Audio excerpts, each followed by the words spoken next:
Welcome back to our YouTube channel working thoughts. आज इस session में रीजनिंग के कुछ इंपॉर्टेंट क्वेश्चंस को देखेंगे जो आने वाले सभी एग्जाम्स के लिए जो हेल्पफुल होंगे। और ये जो आज का सेशन है ये रेलवे के प्रीवियस ईयर के क्वेश्चन पर बेस्ड क्वेश्चन है। आइए शुरू करते हैं। पहला क्वेश्चन है, देखिए यहां पर क्या है, कथन दिया गया है, ये कुछ स्टेटमेंट दिया गया है और इसी स्टेटमेंट के बेसिस पर जो है ये एक्सप्रेशन दिया है। ठीक है, तो एक्सप्रेशन में आपको क्या फाइंड आउट करना है कि हाउ के इज रिलेटेड टू जे। के जो है जे से जो है कैसे रिलेटेड है। ठीक है, के जे से कैसे रिलेटेड है। तो देखिए इन क्वेश्चन को बनाने के पहले आप एक ध्यान दीजिएगा कि जैसे a प्लस बी है, मतलब a is the mother of b। ठीक है, a प्लस बी का मतलब a is the mother of b। तो a प्लस बी में a जो है पहले है तो यहां a पहले होना चाहिए। तो किसी भी आप कथन को देखिएगा a माइनस बी है तो a जो है पहले है, a गुना b है तो a पहले है। सब में देखिए ठीक है, जब सब में जो है a पहले होगा यानी कि जहां जो यहां पर पहले दिया रहेगा सेम लेटर इधर भी अगर पहले है तो हम क्या करेंगे कि दिए गए इक्वेशन में जो है राइट टू लेफ्ट की ओर जाएंगे, यानी कि बाएं से दाएं की ओर चलेंगे हमेशा। ठीक है, और अगर ये मिक्स करके दिया रहेगा तो आप क्या कीजिए, डायग्राम के थ्रू इसको सॉल्व करने का कोशिश कीजिएगा, तभी ये बनेगा। और मिक्स नहीं है तो जो पहला यहां पर वो पहला लेटर यहां दिया गया है तो हमेशा क्या करेंगे, हम एक्सप्रेशन में राइट टू लेफ्ट चलेंगे। ठीक है, तो इसको देखिए, आप पहले देखिए कि कैसे करके ये जो है बनता है। चाहे पहले देखिए कि हम कैसे करके इसको, कभी कभी क्या होता है कि इक्वेशन काफी अगर एक्सप्रेशन में टफ रहा तो हम एलिमिनेशन मेथड लगा के जो है डायरेक्ट ऑप्शन को एलिमिनेट करके भी जो है फाइंड आउट करते हैं आंसर को। तो मेथड वन हो गया, मेथड वन हो गया। तो मेथड वन में हम क्या करेंगे कि जो मेरा उसका मेल फीमेल के बेसिस पर, ठीक है, जो मेल है कि फीमेल है उस बेसिस पर जो है उसको एलिमिनेट करेंगे, किसका, जेंडर बेसिस पर। ठीक है, ये मेथड वन हुआ। ठीक है, जेंडर बेसिस पर उसको क्या करेंगे, अलग करेंगे। तो देखिए अगर मान लीजिए जैसे ये कोई एक्सप्रेशन है तो मान लीजिए कि जे का जेंडर आपको फाइंड आउट करना है, तो जे का जेंडर क्या होगा उसके राइट साइड वाला सिंबल से आपको पता चलेगा। तो जे के राइट साइड में क्या है, गुना है। तो यहां पर देखिए एक्सप्रेशन में गुना का मतलब क्या है, सिस्टर है। तो सिस्टर क्या होगी, फीमेल होगी। तो ये भी क्या हो जाएगा, जे भी क्या हो जाएगा, फीमेल हो जाएगा। पी का अगर जानना है तो पी के राइट साइड में देखिए क्या है, सिंबल स्टार है। यहां देखिए स्टार का मतलब वाइफ यानी कि फीमेल, ये भी हो गया फीमेल। ठीक है, ये भी क्या हो गया, फीमेल हो गया। लेकिन अगर देखिए टी के राइट साइड में तो कुछ भी नहीं है तो टी का जेंडर कैसे बताएंगे। तो टी के राइट साइड में कुछ भी नहीं है यानी कि टी का हम जेंडर नहीं बता सकते, टी का जेंडर नहीं बता सकते। लेकिन अंतिम वाला में जो है एक मेरा क्या है, सिर्फ अगर वाइफ हस्बैंड का रिलेशन होगा ना तो हम जेंडर बता सकते हैं, बाद बाकी किसी में हम जेंडर जो है नहीं बता पाएंगे। ठीक है, बाद बाकी किसी में भी हम जेंडर नहीं बता पाएंगे। अगर वाइफ हस्बैंड वाला रहेगा ना तो हम क्या करेंगे, जेंडर बता देंगे। ये आप ध्यान रखिएगा, क्योंकि मान लीजिए जैसे P गुना टी का अर्थ यहां भी देखिए दिया हुआ है, P गुना टी अगर A is the wife of B, A is the wife of B मतलब P गुना टी है यानी कि P जो है टी की वाइफ है। P जो है टी की वाइफ है मतलब P क्या हो गया, फीमेल हो गया, और ये क्या हो गया, मेल हो गया। ठीक है, तो एक वाइफ हस्बैंड का रिलेशन लेकिन अंतिम पे होगा तो आप लास्ट वाले का जेंडर फाइंड आउट कर सकते हैं, अदरवाइज फाइंड आउट नहीं कर सकते हैं। ठीक है, ये बात आपको ध्यान रखना है। तो देखिए पहला मेथड हम जेंडर बेसिस पे करेंगे, आपको पता चल गया कि कैसे करके जो है। यहां पर देखिए हम जेंडर बेसिस पे लगाना गलत है, क्योंकि ये जो है सभी क्या है, मेल है। ये भी मेल है, ये भी मेल है, और ये भी मेल है। इसलिए ये जो है यहां पर मेथड 1 जो है जेंडर बेसिस पर नहीं लगेगा। लेकिन ये आपको पता चल गया होगा कि कैसे करके जो है जेंडर का हम लगाएंगे। तो जहां भी आपको फीमेल भी अगर आंसर में रहे, मेल भी आंसर रहे, तो जेंडर बेसिस पे जो आप निकालने का कोशिश कीजिएगा। अगर नहीं लगे तो फिर हम क्या देंगे, मेथड 2 को देंगे। नहीं तो फाइनल जो हम मेथड 3 बताएंगे वो फाइनल है। ठीक है, तो देखिए मेथड 2 में क्या है, जनरेशन गैप। जनरेशन गैप के बेसिस पर जो है ये आप निकालिएगा। मान लीजिए कि ये आपका फैमिली है, यानी आपके लेवल में जो भी फैमिली है, ये आपके फादर का फैमिली है, और आपके क्या है, ग्रैंड फादर का फैमिली है। ये आपका मान लीजिए 0 है, आपसे एक ऊपर है 1 प्लस 1, आपसे एक ऊपर है 2 ऊपर है, एक का गैप फादर, और फादर के बाद ग्रैंड फादर प्लस 2। और ये जो है आपका जो है बच्चे, आपका जो बच्चा होगा उसका होगा, उसके जनरेशन का होगा -1 मान के चलते हैं। ठीक है, तो देखिए यहां पर आपको क्या करना है,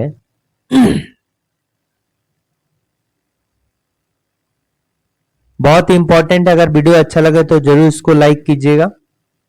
तो यहां पर जैसे आपको क्या निकालना है, देखिए के से लेकर जे तक निकालना है।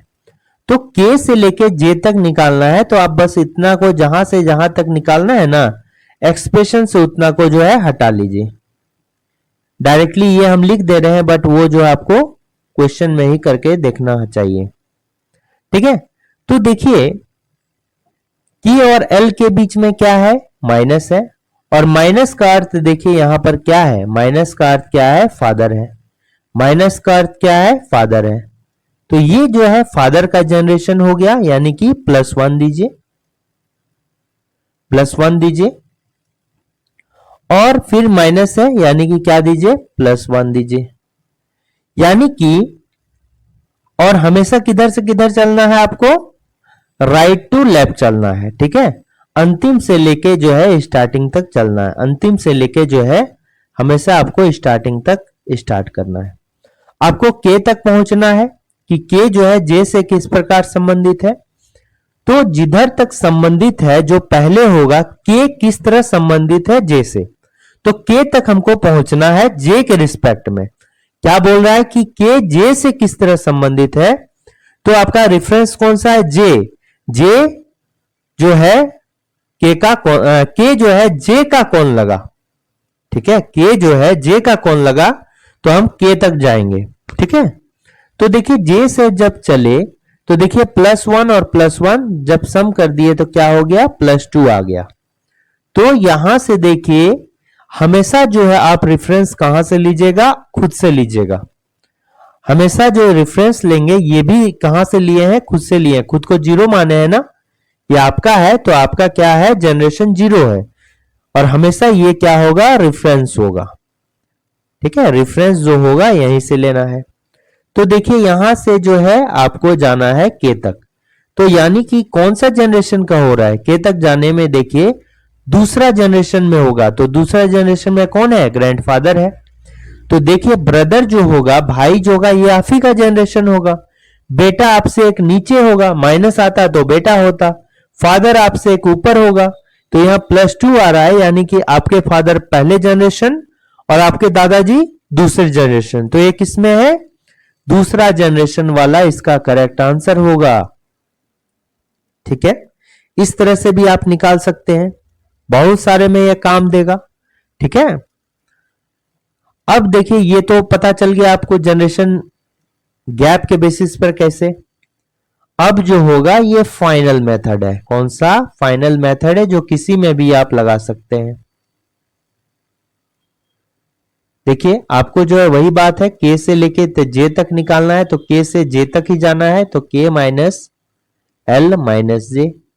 अब देखिए माइनस का अर्थ जो है लिख दीजिए, यहां क्या है, पिता है, और इधर भी लिख दीजिए माइनस का अर्थ क्या है, पिता है। और हमेशा आपको किधर से किधर चलना है, राइट टू लेफ्ट चलना है। और रेफरेंस आपको कहां लेना है, अंतिम पे लेना है। ये हमने अभी ही कहा कि रेफरेंस आपका यहां क्या पूछ रहा है, के जो है किस तरह से जे से रिलेटेड है, बट इसमें हमेशा जो है आपको अंतिम से ही चलना है। याद रखिएगा, हमेशा राइट से लेफ्ट ही चलना है फाइनल मेथड में। ठीक है, हमेशा जो है फाइनल मेथड में जो ये हम बता रहे हैं, ये सभी में आप डायरेक्टली इसको यूज कर सकते हैं। और अंतिम से चलना है, मान लीजिए कि ये आप हैं तो अंतिम पे जे है, तो मान लीजिए कि आप जे हैं। ठीक है, अब इस तरह से निकालिए कि जैसे पिता पिता लिख दिए तो ये आपके कौन हो गए, पिता हो गए। और पिता के पिता जो है आपके कौन हो गए, ये आपका पिता हो गया। पिता का पिता आपका कौन हो गया, दादाजी। यानी के हो गया क्या, दादाजी हो गया आपका। तो आप किसके जगह, जे के जगह में थे, यानी के जो है जे का दादाजी हो गया। के जो है जे का कौन हो जाएगा, दादाजी हो जाएगा। दादाजी को क्या होते हैं, पिता का पिता बोलते हैं, फादर्स फादर। तो इसका करेक्ट आंसर हो गया। लेकिन अगर पूछता कि जे जो है के से किस तरह संबंधित है, अगर ये क्वेश्चन रहता है जे के से किस प्रकार संबंधित है, ठीक है, संबंधित है, तो ये आंसर क्या होता है, के जो है जे का दादाजी लग गया, यानी जे के का कौन लग गया, पोता या पोती। ठीक है, अगर मान लीजिए ये मेल होता, आपको जे का जेंडर होता, अगर मान लीजिए कि जे मेल होगा तो भी ये इसका दादाजी होगा, फीमेल होगा तो भी के क्या होगा, दादाजी होगा। बट जे के बारे में आप नहीं बता सकते कि क्या होगा, मेल होगा कि फीमेल होगा। तब उस कंडीशन में जे के राइट साइड में देखेंगे। तो जे का राइट साइड में यहां तो लिखे नहीं है, यहां देखिए जे के राइट साइड में यहां क्या है, गुना है। जे के राइट साइड में क्या है, गुना है। और गुना का मतलब क्या है, सिस्टर है, बहन है। यानी जे कौन होगा, फीमेल होगा। जे कौन होगा, फीमेल होगा। ठीक है, जे कौन होगा, फीमेल होगा। जे फीमेल होगा इसका मतलब ये क्या होगा, फीमेल होगा। तो जे फीमेल होगा इसका मतलब क्या है, जे पोती है, ग्रैंड डॉटर है, ग्रैंड डॉटर है। ये ध्यान में रखना है। ठीक है, तो इसका करेक्ट आंसर ये होगा।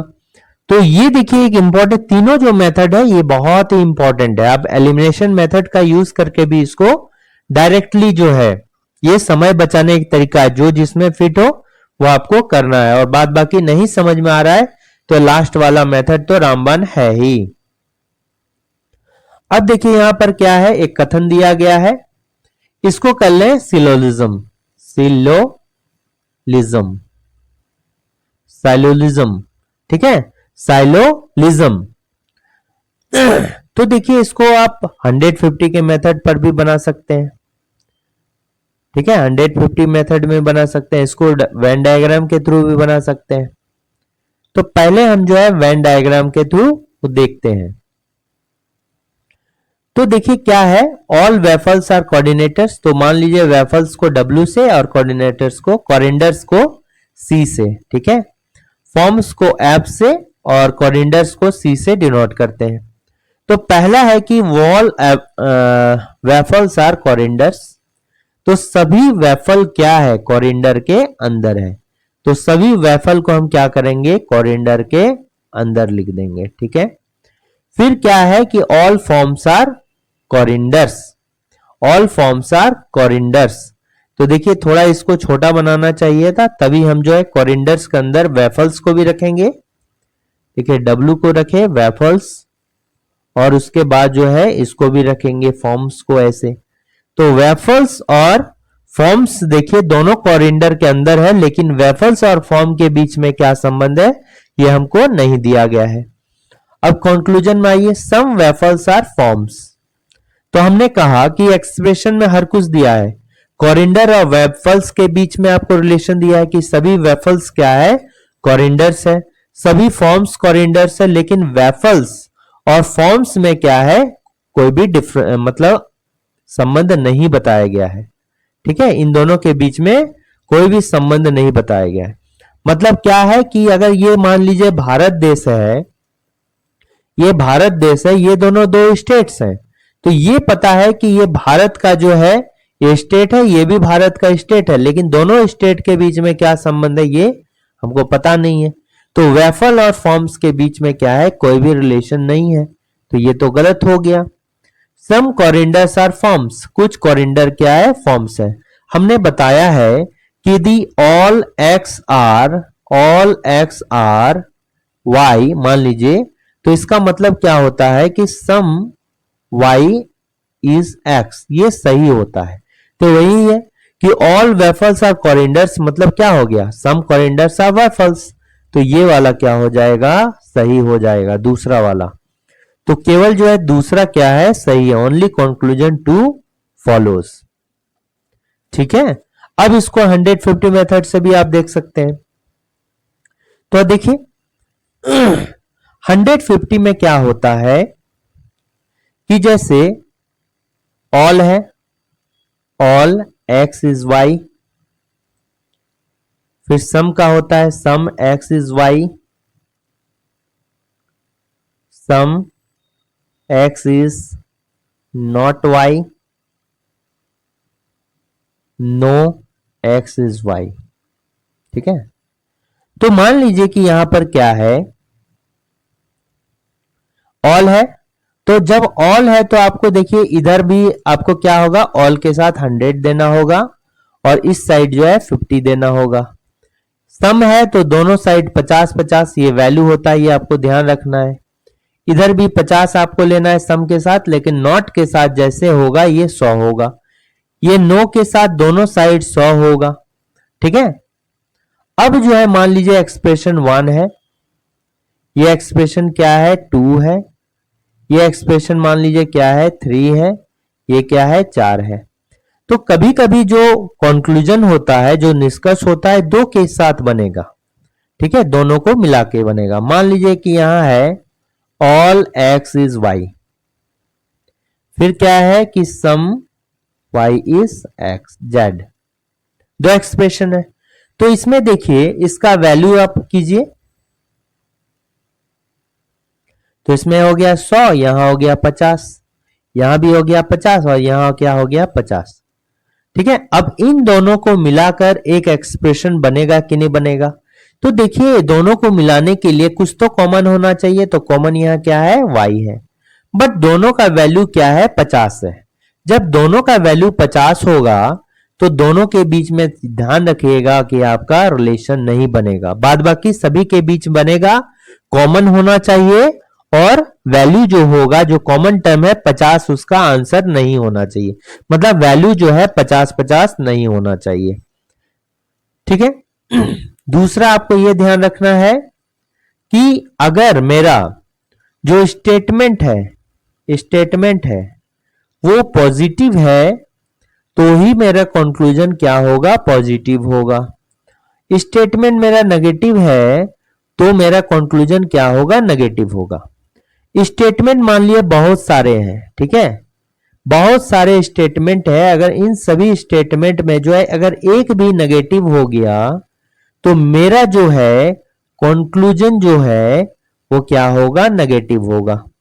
ठीक है, अगर मान लिए इन दोनों को बना के एक बनाना है हमको, मान लिए 3 एक्सप्रेशन को बनाकर हमको एक कंक्लूजन निकालना है, निष्कर्ष निकालना है, तो तीनों में से तीनों का पॉजिटिव होना चाहिए, तो कंक्लूजन मेरा क्या होगा, पॉजिटिव होगा। तीनों में से अगर एक भी नेगेटिव हो गया तो हमेशा ध्यान रखना है कि मेरा जो कंक्लूजन होगा वो नेगेटिव होगा। तो पहले जो आपको यही पॉजिटिव और नेगेटिव चेक करना होगा। तो ये बेसिक है, देखिए इसमें बताते हैं कैसे होगा। तो यहां पर क्या है, ऑल वेफल्स आर कॉरिंडर्स। ठीक है, तो इन दोनों के बीच में रिलेशन बन सकता है क्योंकि कॉरिंडर्स है, बट ये देखिए कि यहां 50 है, यहां क्या है 100 है, यहां भी 100 होगा, यहां भी 50 होगा, जो लेकिन कॉमन जो है ये 50 वैल्यू है। तो इन दोनों को मिलाकर जो है कोई भी आपका कंक्लूजन नहीं बनेगा। अगर कंक्लूजन में दोनों स्टेटमेंट को मिलाकर अगर कुछ दिया गया है तो उसको आप डायरेक्टली जो है कट कर सकते हैं। जैसे ये वेफल्स है, कॉरिंडर्स है, फॉर्म और कॉरिंडर्स है। तो पहले वाले में देखिए यहां वेफल दिया है और दूसरा वाला में फॉर्म दिया है, तो एक वेफल्स पहले स्टेटमेंट से आया और फॉर्म जो है दूसरे स्टेटमेंट में आया। तो दोनों को मिलाने पड़ेगा, बट कॉमन 50-50 है तो दोनों मिलेगा नहीं, इसलिए डायरेक्टली इसको जो है आप हटा देना है। दूसरा देखिए कोरिएंडर्स है और फॉर्म्स है। दूसरा स्टेटमेंट यहां से जो है डायरेक्टली इसको उठाकर जो है ये दूसरा स्टेटमेंट दूसरा जो है निष्कर्ष बनाया गया है। तो दूसरा जो कंक्लूजन है ये डायरेक्टली स्टेटमेंट में 2 से आया है। तो यहां देखिए सम है तो ये क्या होगा 50 होगा और इधर भी 50 होगा।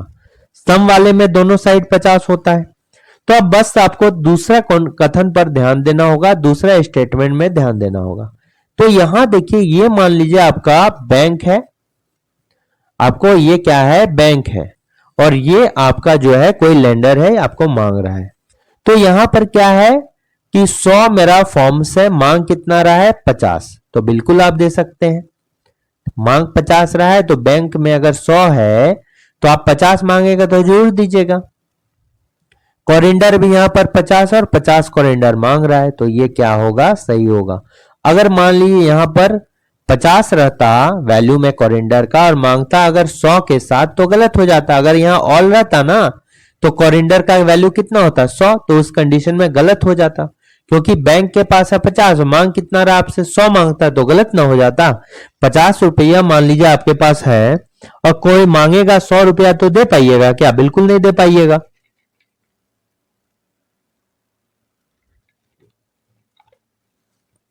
बात समझ में आ रहा है? तो यहां से भी जो है दूसरा वाला क्या होगा सही होगा। दूसरा जो हैगा केवल जो ऑप्शन सी होगा वो क्या होगा सही होगा, ये वाला। नेक्स्ट क्वेश्चन देखिए, ये क्वेश्चन किसका है डायरेक्शन का है। इसका ये क्वेश्चन डायरेक्शन का है, ठीक है, डायरेक्शन का ये क्वेश्चन है, दिशा का। तो देखिए हमको पता है जो डायरेक्शन होते हैं वो कितने होते हैं, 8 डायरेक्शन को लिया जाता है। बेसिक जो डायरेक्शन होता है वो कितना होता है 4 होता है। ऊपर नॉर्थ हो गया, उसके अपोजिट में क्या हो जाएगा साउथ। आपका जो है ठीक है, आपका जो है दाएं साइड कौन सा डायरेक्शन होता है वही यहां लिखे ईस्ट में, और ये जो हो जाता है क्या होगा वेस्ट होगा। नॉर्थ और वेस्ट के बीच में कौन सा डायरेक्शन होगा नॉर्थ वेस्ट। नॉर्थ और ईस्ट के बीच में क्या हो गया नॉर्थ ईस्ट, और नॉर्थ साउथ और ईस्ट के बीच में क्या लेते हैं साउथ ईस्ट, ठीक है। और साउथ और वेस्ट के बीच जो होता है साउथ वेस्ट। तो मेनली जो पहले लिखते हैं नॉर्थ और साउथ में से जो होगा पहले उसे को लिखेंगे। जैसे नॉर्थ ईस्ट हो गया, ईस्ट नॉर्थ नहीं लिखते, नॉर्थ ईस्ट, यानी कि इन दोनों में से पहले जो अगर डायरेक्शन आ रहा है तो पहले इन दोनों में से प्रेफरेंस देते हैं, ठीक है। अब हमको पता है कि ये जो एंगल है, ये जो एंगल है ये कितना है 90 डिग्री है, ठीक है। पूरा सर्कल पर का कोण कितना होता है 360 डिग्री होता है, ठीक है, 360 डिग्री का होता है। अब इसको 4 हिस्से में हम डिवाइड कर देंगे 90 90 90 एंड 90। तो क्या होगा कि नॉर्थ से लेके ईस्ट के बीच में 90 हो गया, ईस्ट से लेके साउथ के बीच में 90 हो गया, फिर साउथ से वेस्ट के बीच में 90 हो गया, और फिर वेस्ट से नॉर्थ के बीच में 90 हो गया। तो यानी कि इन दोनों के बीच में क्या एंगल होगा 45 डिग्री, फिर क्या होगा 45 डिग्री, ठीक है। देखिए एग्जाम में जो क्वेश्चन हम लोग सॉल्व करते हैं ना, तो पुराना मेथड तो यही था, ठीक है, पुराना मेथड इसी डायग्राम सॉल्व करते थे, बट अभी जो सॉल्व कर रहे हैं ये इस तरह से कर रहे हैं।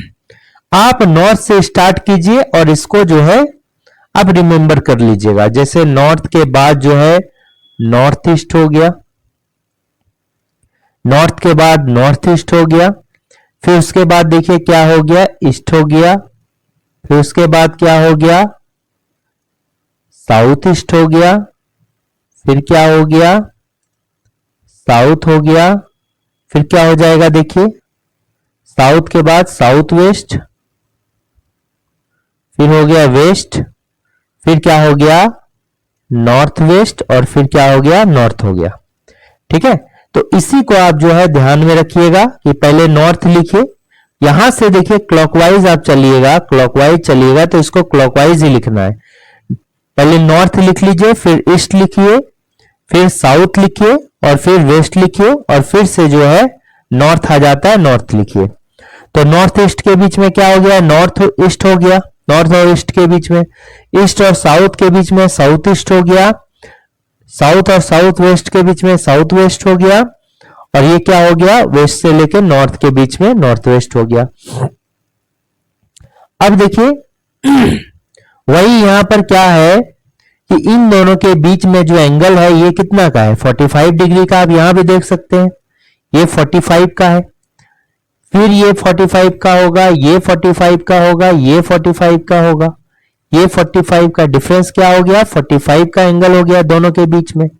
डायरेक्ट नॉर्थ से ईस्ट के बीच में जो होगा ये कितना होता है, 2 स्टेप, 45 इधर और 45 इधर, मतलब कितना चला, 90 डिग्री चला। ठीक है, 90 डिग्री का मतलब ये चला। ठीक है, अब अगर लेफ्ट राइट मुड़ना होगा, मान लीजिए कि ईस्ट से आपको जो है लेफ्ट मुड़ना होगा तो अपना लेफ्ट मुड़िएगा और राइट मुड़ना होगा तो अपना राइट मुड़िएगा। ठीक है, तो ये वाला इसमें जो है कॉन्सेप्ट आपको लगाना है। तो देखिए आइए शुरू करते हैं, ये आपका बेसिक था। तो यहां पर जो है आप वही वाला लिख लीजिए, क्योंकि यहां 135 डिग्री है, इसका मतलब क्या है कि 90 मुड़ेगा ही मुड़ेगा, 45 भी मुड़ेगा। 135 डिग्री को अगर आप तोड़िएगा ना, 135 डिग्री को तोड़िएगा आप, तो इसको क्या बोल सकते हैं कि 90 प्लस 45। ठीक है, तो एंगल वाला भी आएगा, मतलब ये कॉर्नर वाला भी डायरेक्शन जो है नॉर्थ ईस्ट साउथ ईस्ट, तो ये सभी भी आएगा। अगर ये वाला है 135 डिग्री है, ठीक है, अगर 135 डिग्री है तो आपको जो है एक साथ ही एक्सप्रेशन लिखना है इस तरह करके, नॉर्थ, चाहे आप यही याद रख लीजिए अभी ज्यादा। ठीक है, देखिए इक्वेशन आप देखिए, तो हमको क्या पता था कि नॉर्थ होता है, नॉर्थ के बाद क्या होता है, ईस्ट होता है, और ईस्ट के बाद क्या होता है, साउथ होता है, साउथ के बाद वेस्ट होता है, वेस्ट के बाद क्या होता है, फिर से नॉर्थ होता है। फिर इसके बीच में क्या होता है, नॉर्थ ईस्ट हो जाएगा, फिर यहां पर साउथ ईस्ट हो जाएगा, इन दोनों के बीच में साउथ वेस्ट हो जाएगा और इन दोनों के बीच में नॉर्थ वेस्ट हो जाएगा। ठीक है, और हमको पता है कि इन दोनों के बीच में प्रत्येक दो के बीच में 45 डिग्री का गैप होता है। तो रमन जो है, देखिए रमन जो है आगरा जाने के लिए अपने घर से पूर्व में, ठीक है, पूर्व में 40 किलोमीटर जो है चलता है।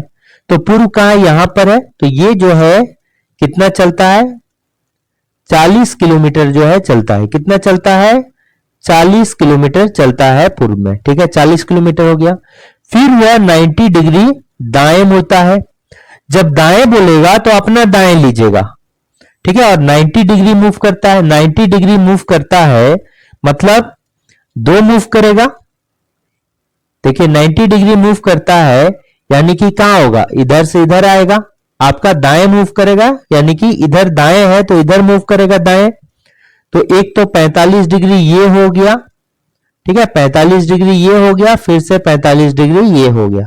90 डिग्री को 2 बार मूव करेंगे, 45 मूव करेंगे तो 90 डिग्री एंगल आ जाएगा, यानी इधर मूव करेंगे तो फिर 90 डिग्री चल गया। 90 डिग्री चलने के बाद वो कितना मुड़ा, 45 किलोमीटर चलता है। कितना चलता है, 45 किलोमीटर चलता है, साउथ में आ गया। फिर वह जो है 135 डिग्री बाएं मुड़ता है। बाएं मुड़ा यानी कि आपका बाएं मुड़ेगा, बाएं मुड़ा यानी कि आपका बाएं मुड़ेगा। बाएं मतलब आपका बाएं यानी कि पीछे साइड आप आएंगे।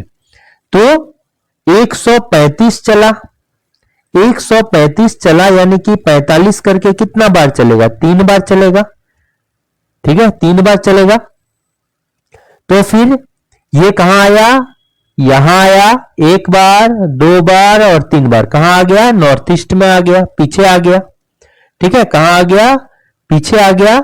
और पीछे आने के बाद यानी कि 135 डिग्री चलने के बाद जो है वो कितना किलोमीटर चला, 30 किलोमीटर चला। तो यहां क्या हो जाएगा, 30 किलोमीटर हो गया। ठीक है, 30 किलोमीटर हो गया। फिर वह दाएं मुड़ा, फिर वह दाएं मुड़ा। तो दाएं जैसे बोलेगा, दाएं और बाएं जैसे केवल बोलेगा कि दाएं मुड़ गया, यानी आपको 90 डिग्री मूव कर जाना है। ठीक है, दाएं और बाएं मतलब कितना 90 मूव करना है, 90 डिग्री जो ऑटोमेटिक मूव कर जाना है। सिर्फ यहां दाएं मुड़ा मतलब क्या हो गया कि 90 डिग्री मूव करना है। ठीक है, यानी नॉर्थ ईस्ट में है तो नॉर्थ ईस्ट से जो है 90 डिग्री आपको मूव करना है। तो नॉर्थ ईस्ट से 90 डिग्री यानी कि 45 45 करके दो मूव करना है। और वो किधर चलना है आपको, दाएं की ओर। दाएं की ओर मतलब आपके दाएं चलना है और मतलब आगे बढ़ना है। तो यहां से दाएं चलना है, कुछ नहीं दिया है तो 90 डिग्री आपको लेना है। ठीक है, दाएं मुड़ा जिसे बोलेगा तो 90 डिग्री चलना है। तो देखिए, एक बार 45 चले, फिर दूसरे बार 45 चले, तो ये कहां पहुंच गया, देखिए ये जो है कहां पहुंच गया, बोलिए। जब यहां से एक बार यहां चले फिर यहां चले तो ये कहां पहुंच गया आपका, साउथ ईस्ट में पहुंच गया। और चलने के बाद कितना चला, 40 डिग्री। कितना चला देखिए, 40 डिग्री चलता है। फिर जो है 135 डिग्री बाएं मुड़ता है। 135 डिग्री बाएं मुड़ता है मतलब कितना चलना होगा, 3 स्टेप हमको पीछे आना होगा। 3 स्टेप पीछे आना होगा। तो बाएं मुड़ता है यानी आपका बाएं, आपका बाएं जब लीजिएगा तो इस सीरीज में पीछे की ओर आना होगा, इधर आना होगा। तो कितना स्टेप, 3 स्टेप पीछे आना होगा। तो कहां से, अभी साउथ ईस्ट में 3 स्टेप पीछे आएंगे तो 1 हो गया, 2 हो गया, 3 हो गया। तो कहां आ गए आप, नॉर्थ में आ गए। और कितना चला, 45 डिग्री चला। तो नॉर्थ में आके आप कितना चला, 45 डिग्री चला। ठीक है, नॉर्थ में आने के बाद कितना हो गया, 45 डिग्री चल गया।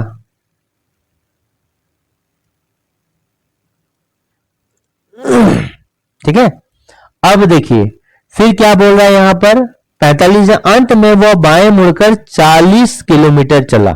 तो बाएं मुड़कर 40 किलोमीटर चला, बाएं मुड़ा यानी कि क्या, बाएं मुड़ गया यानी कि पीछे की ओर मुड़ गया। बाएं मुड़कर मतलब अपना मुड़कर जो है पीछे की ओर मुड़ा, कुछ नहीं दिया है तो आपको कितना मानना है, 90 डिग्री मानना है। ठीक है, बाएं मुड़ा, कितना डिग्री एंगल नहीं दिया है यानी कि 90 डिग्री मानना है। तो नॉर्थ के पीछे, तो नॉर्थ के पीछे कुछ नहीं है तो इधर से स्टार्ट करेंगे। तो नॉर्थ के पीछे कहां होगा, ये वाला एक आया 135 डिग्री। ठीक है, ये कितना चला, 90 डिग्री चलेगा। तो एक बार नॉर्थ से इधर हो गया 45 डिग्री और इधर हो गया 45 डिग्री, तो 90 डिग्री।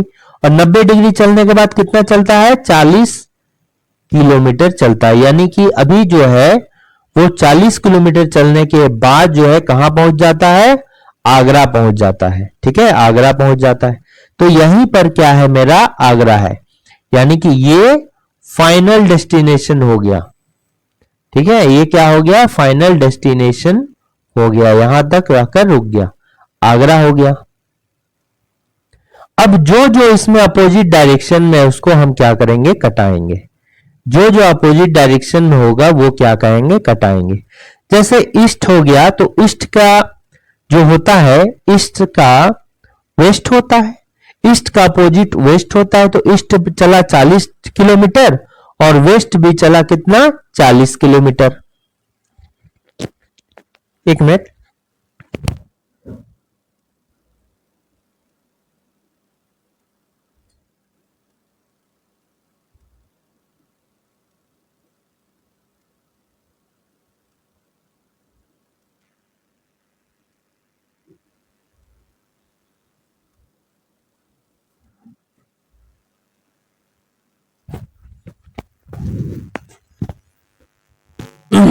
ठीक है। तो ईस्ट में भी चला 40 किलोमीटर और वेस्ट में चला, और ईस्ट और वेस्ट क्या होता है, अपोजिट डायरेक्शन होते हैं, इसलिए दोनों वैल्यू को कटा देंगे, 40 40 है। तो अब देखिए नॉर्थ का अपोजिट कौन होता है, साउथ। तो नॉर्थ में भी देखिए यहाँ 45 किलोमीटर और साउथ में भी 45 किलोमीटर था, तो दोनों वैल्यू कट गया। अब देखिए नॉर्थ ईस्ट बच गया, ये बच गया, यही दोनों बच गया। ठीक है, ये दोनों वैल्यू क्या हो गया, बच गया।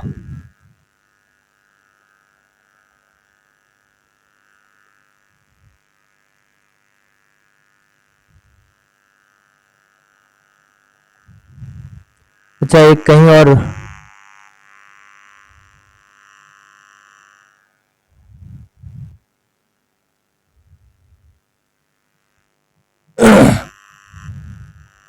अच्छा अब देखिए यहां बच गया कितना 30 और 40।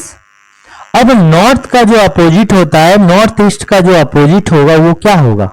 नॉर्थ ईस्ट जो होगा उसका अपोजिट क्या होगा बताइए? साउथ वेस्ट होगा। नॉर्थ ईस्ट का अपोजिट क्या होता है? साउथ वेस्ट होता है। तो यहां पर आप उसका जो भी बच गया उसका अपोजिट लीजिए। तो नॉर्थ ईस्ट का जो अपोजिट होगा वो क्या होता है? साउथ ईस्ट होता है। तो यहां भी कोई वैल्यू नहीं है, तो ये क्या हो गया? जीरो हो गया। यानी कि दोनों का डिफरेंस जब आप लीजिएगा, इसका अपोजिट पहले फाइंड कीजिए और दोनों का डिफरेंस लीजिए। तो दोनों का डिफरेंस जो हो जाता है ये क्या हो जाता है? दोनों का डिफरेंस जो हो जाता है ये 30 हो जाता है। और 30 जो बच गया वो क्या बच गया? नॉर्थ ईस्ट बच गया।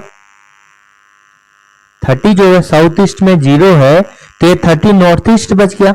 अब यहां पर क्या है? साउथ ईस्ट है। तो साउथ ईस्ट का जो है अपोजिट आप ढूंढिए। तो साउथ ईस्ट का जो अपोजिट हो जाएगा ये क्या हो जाएगा? देखिए साउथ ईस्ट का जो अपोजिट होगा वो क्या होगा? ये आपका हो जाता है साउथ नीचे वाला, और ये वाला हो जाता है ईस्ट, ऊपर हो गया नॉर्थ, और इधर क्या हो गया? वेस्ट हो गया। तो साउथ ईस्ट जो आएगा ये इधर ही आएगा। ये जब ईस्ट हो गया और ये साउथ हो गया तो साउथ ईस्ट ही होगा। तो इसका सामने वाला ही इसका अपोजिट होगा, तो नॉर्थ वेस्ट। तो नॉर्थ वेस्ट यहां पर कितना है? जीरो है। नॉर्थ वेस्ट वैल्यू कितना है? यहां पर देखिए जीरो है। तो इन दोनों के बीच में आप डिफरेंस निकालिए।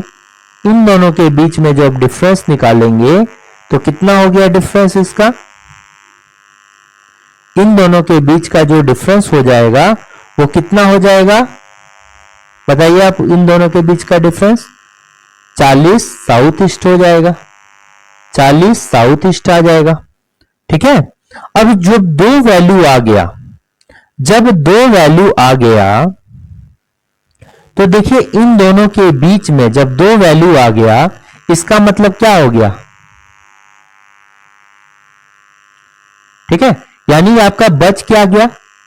40 साउथ ईस्ट बच गया, और ये क्या बच गया? नॉर्थ ईस्ट बच गया। ठीक है। तो देखिए आप नॉर्थ ईस्ट देखिए और साउथ ईस्ट देखिए, इन दोनों को जब देखिएगा, ये देखिए तरीका है ठीक है निकालने का। तो साउथ ईस्ट जब देखिएगा और ये नॉर्थ ईस्ट देखिएगा, तो ये दोनों आपस में क्या हो गया? 90 डिग्री हो गया। ठीक है। ये दोनों आपस में क्या हो गया? 90 डिग्री हो गया। देखिए मान लीजिए कि इधर आपका साउथ ईस्ट कौन सा है? ये वाला है। ठीक है। साउथ ईस्ट मान लीजिए ये वाला है, और ये नॉर्थ ईस्ट जो है ये देखिए ये मान लीजिए है।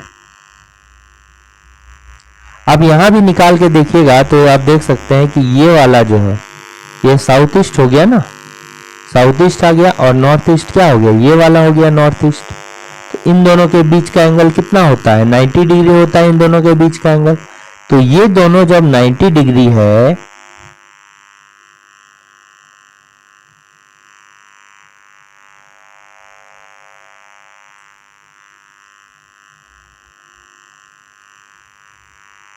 ये दोनों क्या है? 90 डिग्री है।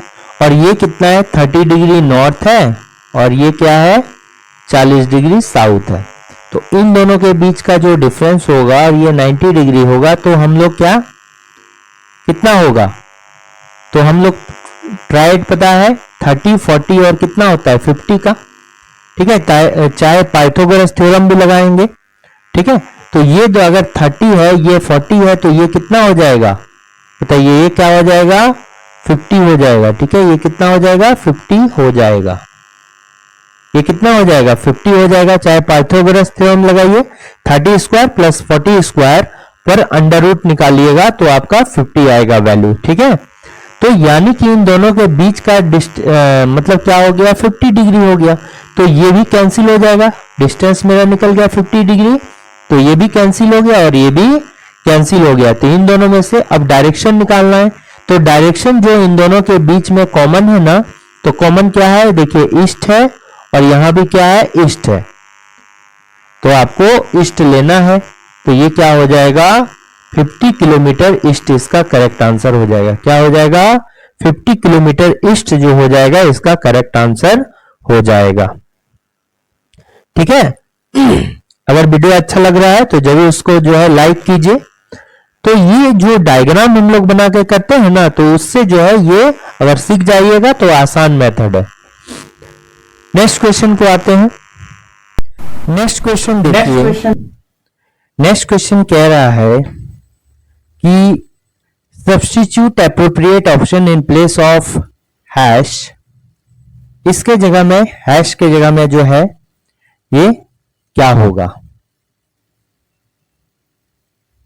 ठीक है, हैश के जगह में क्या होगा ये आपको फाइंड करना है, और डॉलर के जगह में क्या करना है ये फाइंड करना है। ये एक्चुअल जो है नंबर एनालॉजी का क्वेश्चन है। सॉरी, नंबर एनालॉजी नहीं, ये क्या है? अल्फाबेटिकल एनालॉजी का क्वेश्चन है। यानी कि कहने तो एनालॉजी का ही क्वेश्चन है, ये एनालॉजी का क्वेश्चन है। तो जिस तरह जो है एक्स है और यहां क्या है? वाई है, और यहां पर क्या है? जेड है, और यहां क्या है? क्वेश्चन मार्क है। तो पहले का जो क्वेश्चन होता था इसी प्रकार का होता है कि पहला जो है दूसरा से जिस प्रकार संबंधित है उसी तरह तीसरा जो है चौथा से है। बट अभी का जो पैटर्न चला ये क्या हो गया कि दोनों को जो है एब्सेंट कर दिया गया है। ठीक है, पहला का जो है लेफ्ट साइड एब्सेंट है और दूसरा पेयर का जो है राइट साइड एब्सेंट है। ठीक है, तो इस टाइप में जो है कैसे बनाएंगे हम ये देखते हैं। तो इसमें देखिए आपको क्या करना होगा। इसमें जो है आपको पुटिंग मेथड का यूज करना होगा बाय ऑप्शन के अकॉर्डिंग। तो मान लीजिए कि आपका ए वाला पहले हम चेक करते हैं। हैश के जगह में मान लीजिए क्या है? मॉक है। ठीक है, यहां पर क्या है? मॉक है।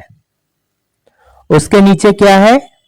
NXLP, NXLP।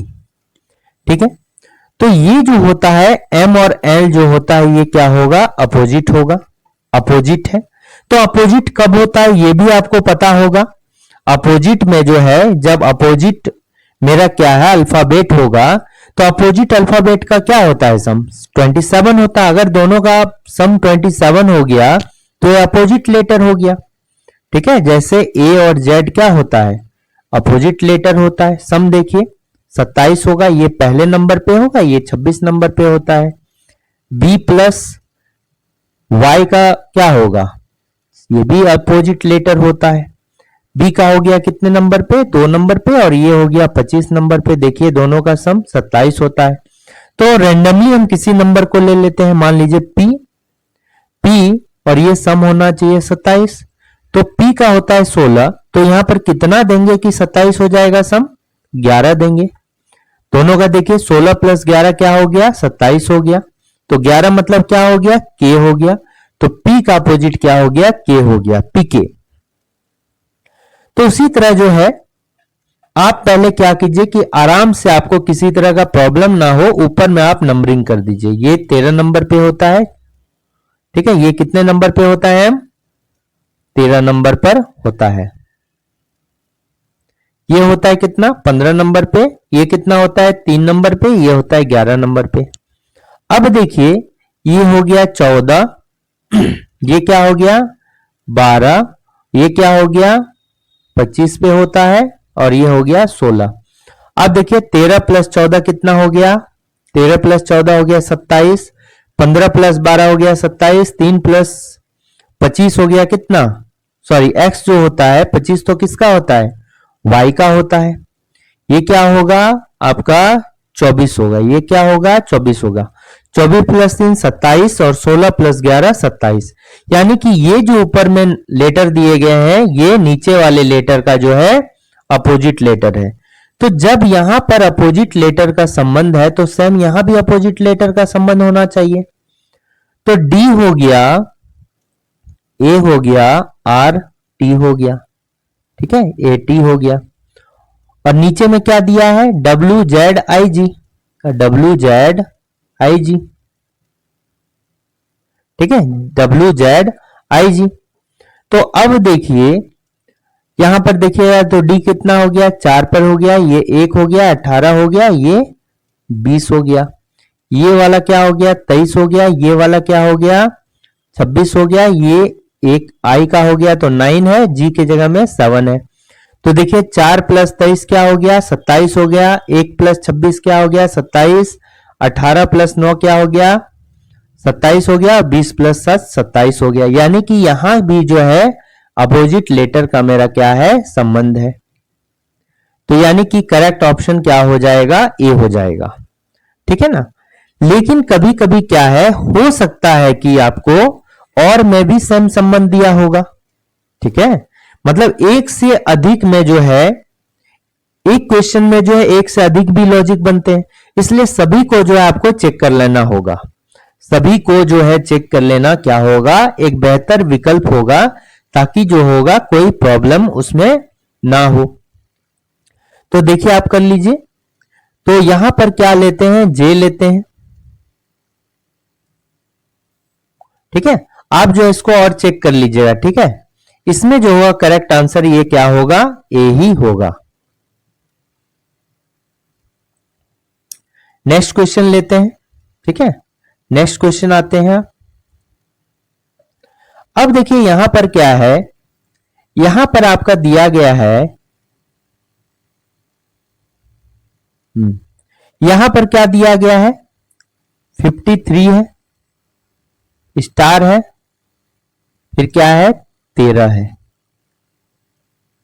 वो 33 है।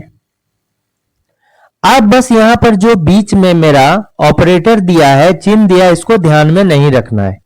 इस बस आप जो है नंबर को ध्यान में रखिए, नंबर को ध्यान में रखिए। तो 53 और 13 का यूज करके आपको 33 बनाना है। उसी तरह जो है यहां 39 और 13 का यूज करके आपको क्या बनाना है, 13 और 39 का यूज करके जो है आपको क्या बनाना है 26 बनाना है। तो 26 बनाइए। 74 प्लस 26 का यूज करके क्या बनाना है, 74 प्लस 26 का यूज करके आपको 50 बनाना है। ठीक है, और उसी तरह जो आपको 37 और 21 का यूज करके क्या होगा, ठीक है, क्वेश्चन मार्क के जगह क्या होगा।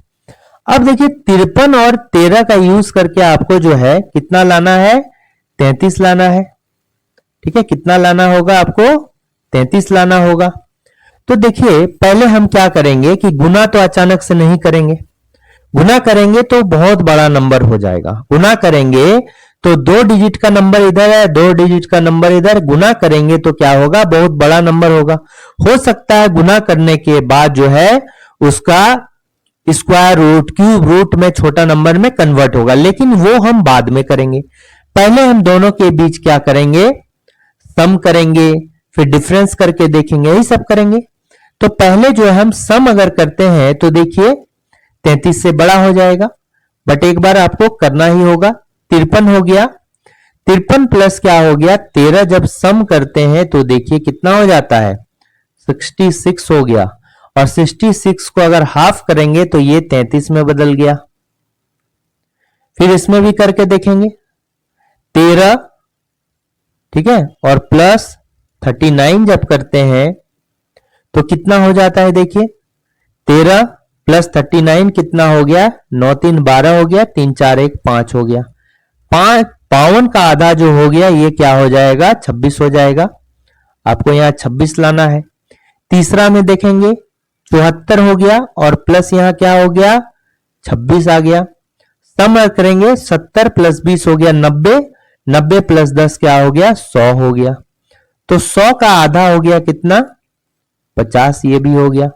100 का आधा कितना हो गया 50 हो गया। तो 3 में जो आपको लॉजिक मिला सेम लॉजिक इसमें भी लगा देंगे।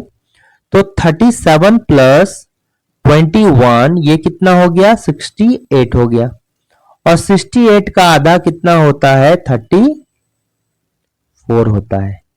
कितना होता है, सॉरी, ये वाला कितना होगा 58 होगा, ये वाला कितना होगा 58 होगा, और 58 का आधा कितना होता है 29 होगा। ये कितना होगा 58 होगा, और 58 का जो होगा आधा 29 होगा।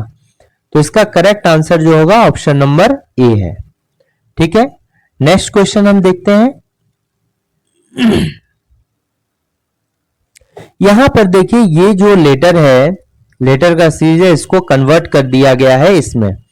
तो कैसे किया गया है, देखिए एल है, फिर क्या है बी है, फिर यहां क्या है ए है, ई है, ठीक है, फिर एच है और फिर क्या है सी है।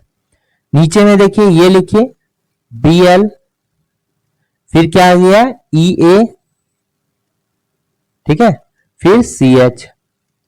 अब अगर ध्यान से देखिएगा तो आप देख सकते हैं, आप देखिए यहां पर कि ये जो LB है इसको क्या कर दिया गया, आपस में रिप्लेस करके BL लिखा गया है। AE को जो है ये लिख दिया गया है, SC को जो है CH लिख दिया गया है। उसी तरह देखिए आपको निकालना है इसका, ठीक है। तो पहला क्या है NB है, ठीक है, पहला दो क्या है NB है। NB को जब रिप्लेस करेंगे तो आंसर में क्या BN पहले आना चाहिए, BN जो है पहले आना चाहिए। तो देखिए यहां पर BO है तो ये कैंसिल हो गया, यहां भी जो है BN है, BO यहां है तो ये कैंसिल हो गया।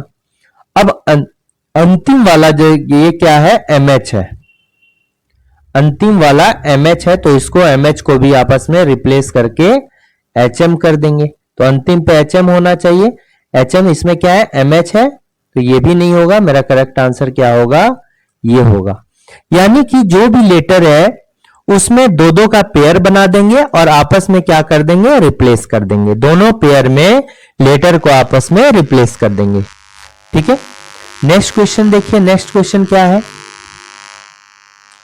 यहां पर देखिए आपको फाइंड आउट करना है कि क्वेश्चन मार्क के जगह में जो है क्या होगा।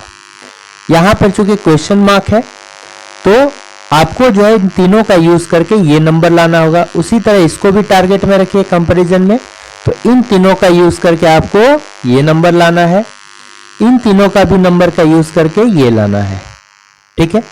आप देखिए यहां पर जो है क्या है, यहां पर देखिए ये क्या है 20 लाना है।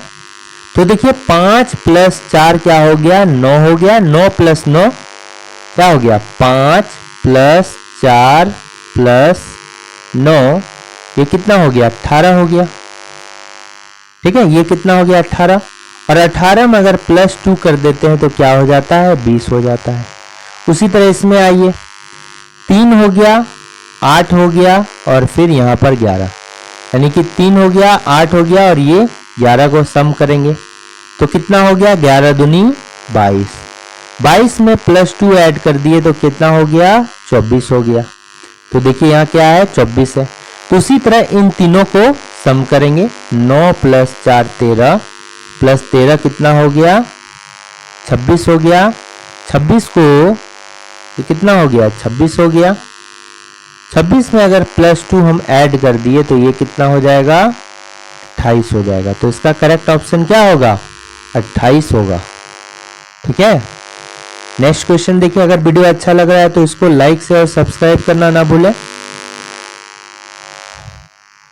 नेक्स्ट क्वेश्चन है कि how many such letter pairs are there in the word library in both forward and backward direction such as they are as many as letter between them in the word as they have between them in the English alphabet।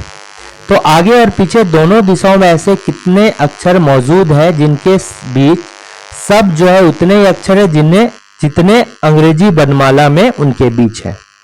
तो देखिए question को पहले ध्यान से समझिए, question में क्या बोल रहा है। जैसे मान लीजिए आपका ए है, ठीक है, पहले क्या है ए है, ए के बाद क्या हो गया आपका एम हो गया, एन हो गया, फिर मान लीजिए कि डी हो गया, डी हो गया, पी हो गया, इतना ही मान लीजिए। तो आपको ये देख के लग रहा है। तो देखिए आपको पता है कि अगर ए बी सी डी लिखिएगा तो ए के बाद बी आता है, फिर सी आता है, डी आता है, फिर ई आता है। तो आप देखिए ए से कंपैरिजन कीजिएगा तो ए के बाद यहाँ क्या है, एम है, यहाँ एम के बाद क्या है, एन है, यहाँ एन के बाद डी है। तो एक्चुअली में जो इंग्लिश डिक्शनरी में होता है, यहाँ पर 3 का गैप लिए, ठीक है, 3 का गैप लिए। अब इंग्लिश डिक्शनरी में देखिएगा तो 1 का गैप, 2 का गैप, 3 का गैप। तो ए के बाद क्या हो गया, बी हो गया, बी के बाद सी हो गया, सी के बाद डी होता है, इंग्लिश डिक्शनरी में होता है। और यहाँ भी देखिए ए के बाद जो है तीसरा लेटर कौन है, डी है। तो इसी टाइप का लेटर आपको फाइंड आउट करना है। एक तरफ लेफ्ट से राइट साइड भी जाएंगे और दूसरा बाद में जो है राइट से लेफ्ट में जाएंगे, यानी दोनों दिशा में ऐसा चेक करना है कितना लेटर है। आई थिंक आपको ये बात समझ में आ गया होगा। तो देखिए सेम हम क्या करेंगे, यहां भी करेंगे। एक वर्ड आपको दिया गया है, ठीक है, एक वर्ड आपको दिया गया है।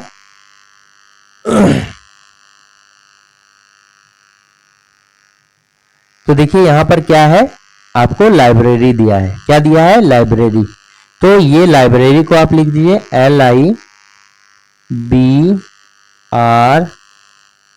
LIBRARY, BRARY लाइब्रेरी है। तो इसके ऊपर जो है आपको थोड़ा सा मतलब कोई प्रॉब्लम ना हो तो इसके ऊपर आप नंबरिंग कर दीजिए, चाहे ऐसे भी पढ़ सकते हैं एल के बाद, ठीक है। एल के बाद क्या होता है, एल के बाद MNOPQR। आपको कोई भेटाया, नहीं भेटाया, आपको कोई मिला क्या? जैसे एल के बाद MNOPQR, कोई तो नहीं मिला। आई के बाद क्या होता है, JKLMN, ये भी नहीं हुआ। बी के बाद CDEF, आर के बाद STUV, ए के बाद भी देखिए ये सब तो आएगा नहीं, तो इधर से कोई नहीं है। अब इधर से पढ़ेंगे वाई के बाद जेड, जेड के बाद देखिए होता है ए, यानी कि वाई के बाद होता है जेड, जेड के बाद क्या हो गया, ए होता है। और इंग्लिश डिक्शनरी में होता है और यहां भी है आपका ए। अब एक तो हो गया, अब आगे भी पढ़ लेंगे वाई के बाद, ए के बाद BCDE नहीं हुआ। अब आर से पढ़ेंगे, आर के बाद STUVW नहीं है, ABCDE नहीं है, आर के बाद STU नहीं होगा। और उसके बाद जो है बी से पढ़ेंगे BCD, ये भी नहीं है। आई के बाद क्या होता है, जे होता है। तो यहां पर से जो है केवल एक ही ऐसा पेयर है। कितना पेयर है, एक पेयर है। तो इसका करेक्ट आंसर कितना हो जाएगा, एक हो जाएगा। और ये जो है आप ABCD नहीं पढ़ना चाहते हैं तो आप क्या कीजिए, नंबरिंग कर दीजिए। नंबरिंग वाला क्या होगा, थोड़ा सा ज्यादा आसान होता है मेरे ख्याल से। तो यहां 12 हो गया, ये कितना हो गया, 9 हो गया, ये कितना हो गया, 2 हो गया, ये कितना हो गया, 18 हो गया, ये 1 हो गया, और ये कितना हो जाता है, फिर से 18 हो जाता है, ठीक है। ये फिर से क्या हो जाता है, ये फिर से क्या हो जाता है, 18 हो जाता है, ठीक है।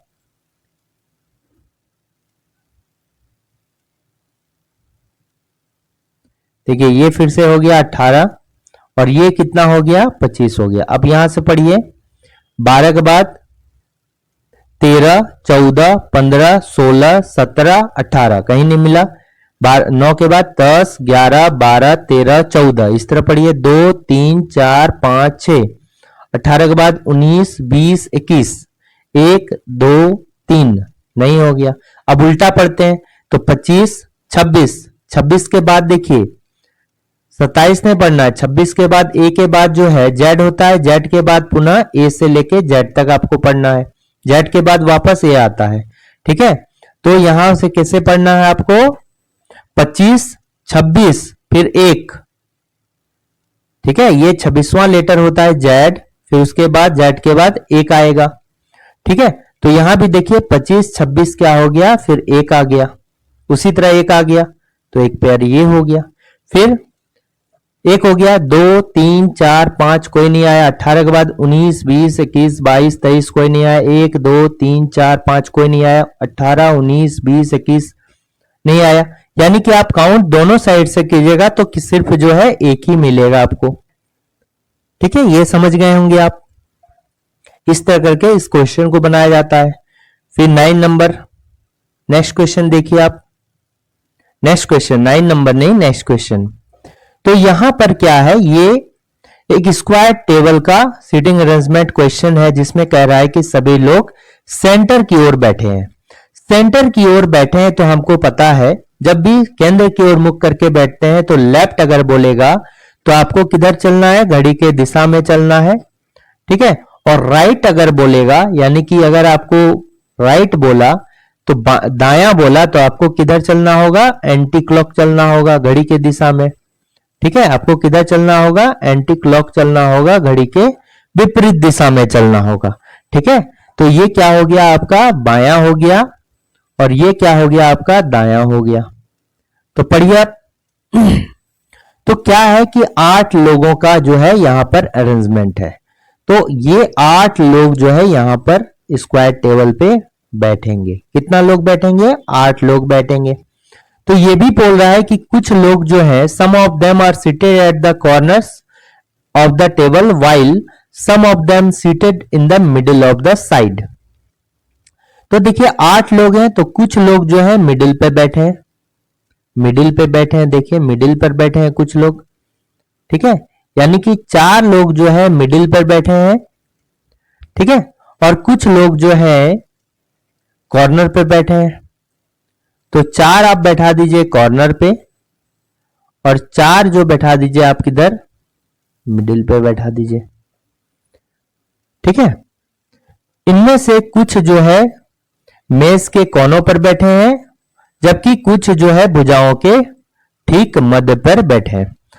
तो ये बात आप जान लीजिए कि जरूरी नहीं है कि 8 का 8 व्यक्ति बैठना है। तो 8 व्यक्ति बैठना है तो अरेंजमेंट आपका यही होगा, 4 आपका कॉर्नर पर सीट होगा और 4 जो होगा आपका 8 व्यक्ति है तो इसी तरह बनाना होगा, ठीक है, इसी तरह आपको बनाना होगा। अब देखिए स्टेटमेंट को पढ़िए कि A is not seated at any corner, ठीक है। ए जो है किसी कॉर्नर पे नहीं बैठा हुआ है, ये कंफर्म है। ए जो है किसी कॉर्नर पे नहीं बैठा है। तो यहां पर 2 टाइप बैठने का, एक कॉर्नर पे बैठ सकता है, एक बीच में बैठ सकता है। तो कॉर्नर पे अगर नहीं बैठा है तो कहां बैठेगा, बीच में बैठेगा।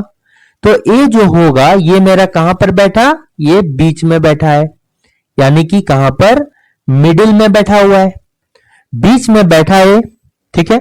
अब ए बीच में बैठा है तो इससे मिलाकर जो है एक और यहां पर बोला गया है एंड, मतलब और।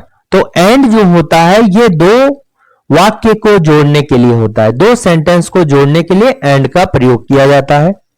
तो एंड किसको रेफरेंस करता है, ये पहले लेटर को। अगर 2 भी लेटर रहता तो एंड किसके लिए, पहले लेटर के लिए, लेकिन यहां तो ए ही मेरा अकेले है।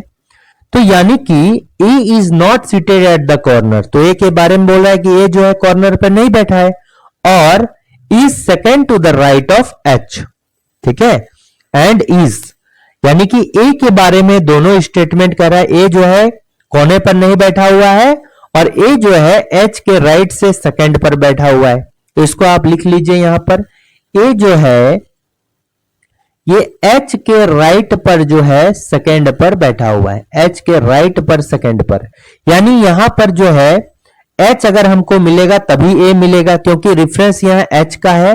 एस से हम राइट में चलेंगे, यानी कि राइट में चलने का मतलब क्या हो गया, दायां की ओर चलेगा, यानी एंटी क्लॉकवाइज डायरेक्शन में चलेगा तो मेरा ए पहुंचेगा, ठीक है, ए पहुंचेगा। तो इसका कहने का मतलब ये भी आप बोल सकते हैं इसी स्टेटमेंट को, अगर रेफरेंस ए को बनाइएगा तो ए से हमको एच की तरफ जाना होगा तो उल्टा जाना होगा, ए में जो है लेफ्ट की ओर जाना होगा।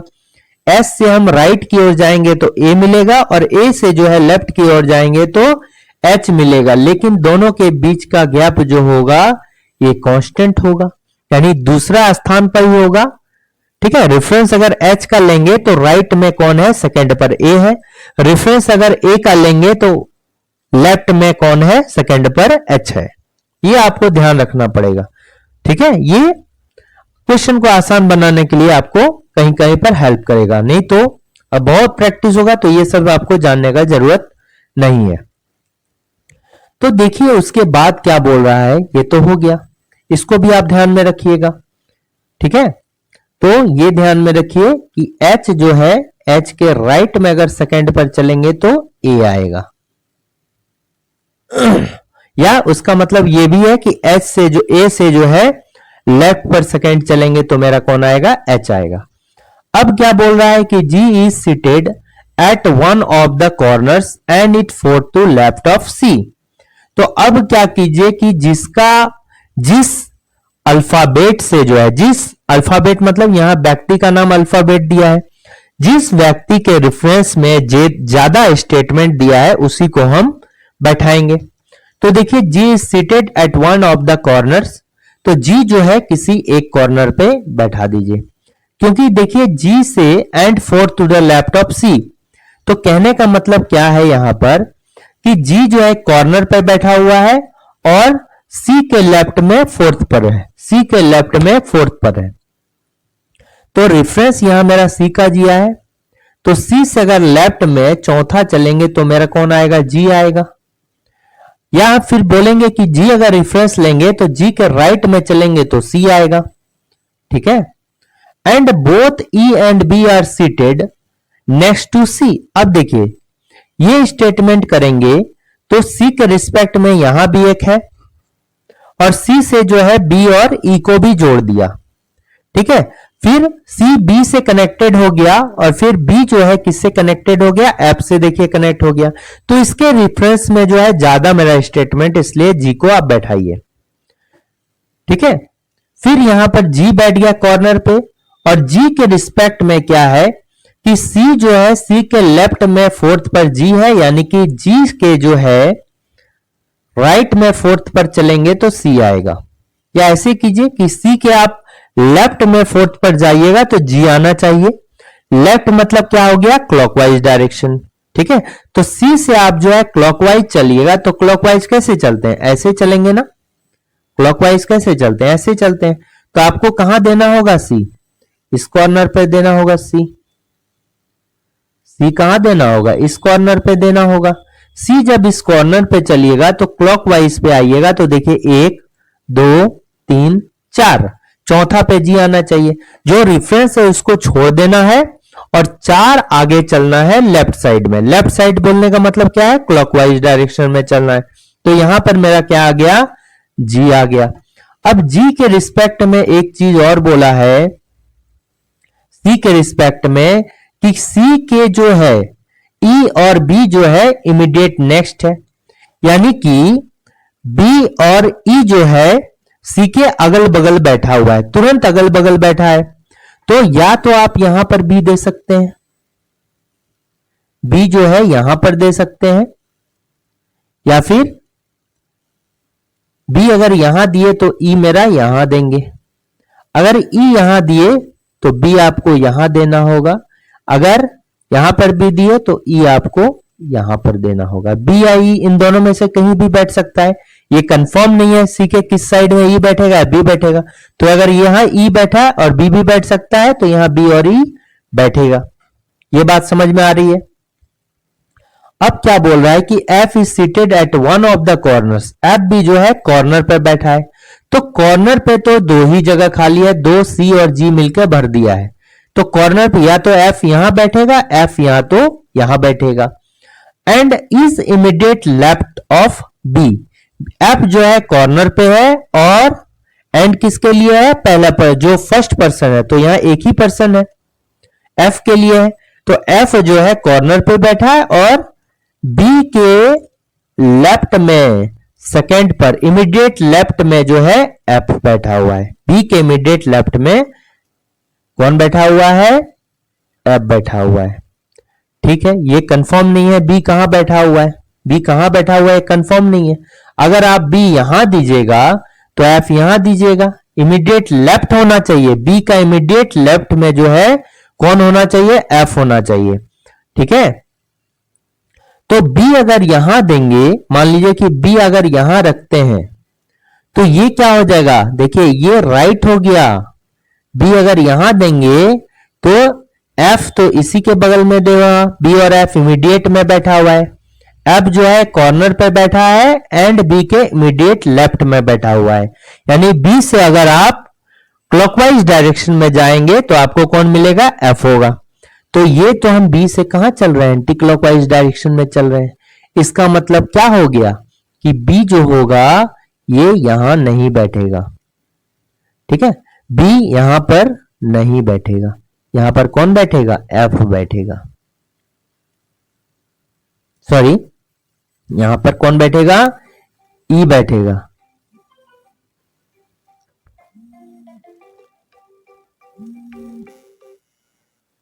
यहां पर कौन बैठेगा? ई बैठेगा। ठीक है, यहां पर कौन बैठेगा? ई बैठेगा। तभी यहां पर ई बैठेगा। अब जब यहां बैठ गया तो एफ तो यहां नहीं ना बैठेगा। जब यहां ई का जगह कंफर्म हो गया यानी कि बी कहां बैठेगा? यहां बैठेगा। ठीक है, बी कहां बैठेगा? यहां बैठेगा। तो बी आप यहां पर बैठा दीजिए। बी जो है इस जगह पर बैठा दीजिए। बी अगर यहां हो गया तो एफ मेरा कहां हो गया? यहां हो गया। अब देखिए बी से आप इमीडिएट लेफ्ट में जाएंगे, बी से अगर क्लॉकवाइज डायरेक्शन में जाएंगे तो एफ मिलेगा। क्लॉकवाइज डायरेक्शन क्या है? ऐसे है। तो बी से स्टार्ट कीजिएगा तो देखिए इधर से घूमते हुए जाएगा, क्लॉकवाइज ऐसे घूमता है ना। तो बी से जो है इमीडिएट मतलब तुरंत में जो है क्लॉकवाइज में यानी कि लेफ्ट में कौन बैठा हुआ है? एफ बैठा हुआ है। ठीक है, यहां एफ बैठ गया। जब यहां ये दो बच गया मेरा, ये दो मेरा बच गया। ठीक है, अब देखिए यहां पर पूछ रहा है अब जो ए और एच के बीच में रिलेशन है उसको बैठाइए। तो ए जो है क्या है? बीच में बैठा है। तो ए अगर बीच में यहां पर दीजिएगा तो ये तो गड़बड़ हो जाएगा। ठीक है, तो आप क्या कीजिएगा कि ए को जो है आपको एस से राइट पर यानी एस से जो है एंटी क्लॉकवाइज डायरेक्शन पर ए चलना है और ए बीच में बैठा है। तो आपको जो है एच यहां बैठाना होगा, तभी यहां से जो है एंटी क्लॉकवाइज डायरेक्शन जाएंगे तो सेकंड पर कौन आएगा? ए आएगा। अगर आप ए यहां बैठा दीजिएगा ना तो एच यहां बैठाना होगा और एस से ये क्लॉकवाइज हो जाएगा जो कि गलत हो जाएगा। ठीक है, जो कि जो स्टेटमेंट दिया है उसका जो है उल्टा हो जाएगा। ठीक है, अब देखिए तो यहां पर एक ही बच गया, कौन? डी। तो आप डी को यहां पर बैठा दीजिए। क्वेश्चन में क्या कह रहा है कि who among the following is seated immediate next to H. H के जो है इमीडिएट अगल बगल में कौन बैठा हुआ है? तो एच के इमीडिएट अगल बगल में देखिए डी बैठा हुआ है और जी बैठा हुआ है। ठीक है, डी और जी। यह भी नहीं होगा, ये भी नहीं होगा, ये भी नहीं होगा। क्या होगा? डी और जी, ये करेक्ट आंसर होगा। ठीक है, नेक्स्ट आपका आते हैं। नेक्स्ट देखिए यहां पर दिया गया है कि एक कक्षा में 25 विद्यार्थी उत्तर की ओर मुख करके सीधी पंक्ति में खड़े हैं। तो जब भी उत्तर की ओर मुख करके बोलेगा, ये क्या हो गया? उत्तर हो गया, या फिर इसको क्या बोलते हैं? नॉर्थ बोलते हैं। तो नॉर्थ बोलते हैं, मान लीजिए आप जिस डायरेक्शन में क्वेश्चन को सॉल्व कर रहे हैं वही आपका नॉर्थ डायरेक्शन है मान लीजिए। तो ये जो है लेफ्ट ले लीजिए अपना लेफ्ट, और ये वाला क्या लीजिए? राइट ले लीजिए।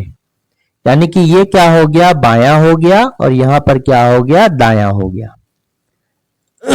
ठीक है, अब देखिए कह रहा है कि एक कक्षा में 25 विद्यार्थी हैं। टोटल कितना विद्यार्थी है? देखिए टोटल विद्यार्थियों की संख्या कितनी है? 25 है। फिर क्या बोल रहा है कि अमित जो है दाएं सिरे से 10वें स्थान पर है। अमित जो है ये क्या है? दाएं सिरे से, यानी राइट से जो है, राइट से जो है ये क्या है? राइट। राइट मतलब दायां। राइट से जो है अमित कहां है? 10वें स्थान पर है, यानी कि 10th प्लेस पर कौन है? ये अमित है। ये क्या है? अमित है। ठीक है, उसके बाद क्या बोल रहा है कि मधु जो है बाएं सिरे से क्या है?